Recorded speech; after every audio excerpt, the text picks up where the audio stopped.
Restaurant सारखं chicken जर घरीच बनवलं तर जेवायला काय मज्जा येईल ना. तर सिंपल आहे. 300 ग्रॅम चिकन घेतलं आहे मी. त्याच्यामध्ये 2-3 चमचे दही घातलं आहे. 1 चमचाभर मी इथे आलं लसणाची पेस्ट, लाल तिखट, गरम मसाला आणि धणेपूड, हळद, चवीनुसार मीठ घातलं. त्याच्यामध्ये अगदी किंचितसा असा फूड कलर घातला आहे ऑरेंज आणि एकदम व्यवस्थित मिक्स करून घ्यायचं आणि अर्धा तासभर हे मॅरिनेशनसाठी ठेवायचं. एका पॅनमध्ये तेल घालायचं. तेलामध्ये मी ना 2 कांदे हे असे उभे चिरून घेतलेत. त्या छान परतून थोडेसे झाल्यावर त्याच्यामध्ये काजू घातले आणि रंग बदलेपर्यंत छान असे फ्राय करून घेतले.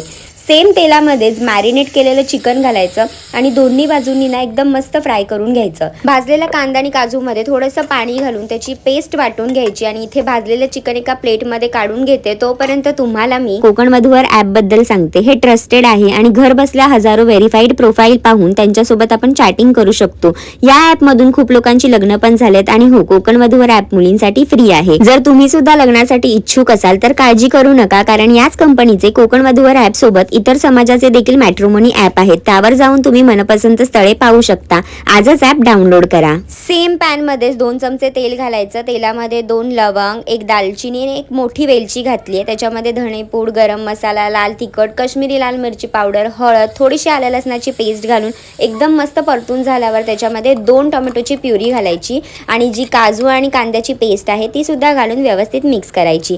सगळ्या भांड्यामध्ये मी पाणी घातलं मसाल्यांच्या आणि तेच पाणी यामध्ये घातले. मीठ चेक करून थोडंसं ॲडजस्ट करायचं. वरतून काश्मीरी लाल मिरची पावडर घालायची आणि मी इथे ना फेटलेलं दही घातलंय. त्याच्यामध्ये फ्राय केलेलं चिकन घालायचं. व्यवस्थित मिक्स करून एकदम दणदणीत उकळी काढून घ्यायची आणि ना ग्रेव्हीची थिकनेस आली ना की वरतून मस्त कोथिंबीर घालायची आणि चिकन चंगेजी घरच्या घरी तयार होतं.